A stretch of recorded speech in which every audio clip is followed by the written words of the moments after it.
Gum tree నుంచి మంచిగా gum అంతా కలెక్ట్ చేసుకున్నావు, అటే పోయినావు, ఏం చేసినావు ఆ గమ్ముతోని అని చెప్పేసి అడుగుతున్నారు గైస్. అయితే లాస్ట్ టైం మీకు గుర్తుంది కదా, లక్నవరం పోయినప్పుడు ఈ చెట్టు కనిపించింది అని చెప్పేసి చెప్పిన. అయితే కొంతమంది ఈ చెట్టు గమ్ ఇదంతా కనిపిస్తుంది కదా, అదంతా పీచ్ గమ్ అని అంటున్నారు. నాకైతే అసలు నమ్మకం లేదు. అంటే పీచ్ ట్రీస్ మన దగ్గర పెరుగుతాయా అని చెప్పేసి ఒక క్వశ్చన్ అనమాట. If you have any idea let me know. And ఈ చెట్టు పేరు ఏంది అనేది మీకు తెలిస్తే మాత్రం చెప్పండి, నాకైతే తెలియదు. అయితే లాస్ట్ టైం ఈ గ్లాస్ లేచి పెడితే మొత్తం మాడిపోయిందని చెప్పినా కదా, లక్కీగా కొంచెం అంతా నేను ఈ డబ్బాలో సేవ్ చేసుకొని పెట్టుకున్నాం అనమాట. అంటే ముందు చూపు.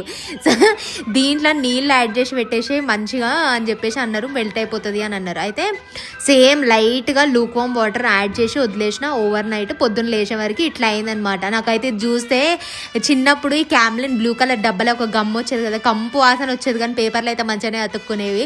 సో ఈ గమ్ మంచిగా తయారు చేసుకొని అతకబెట్టుకో పేపర్లో అని చెప్పేసి అన్నారు.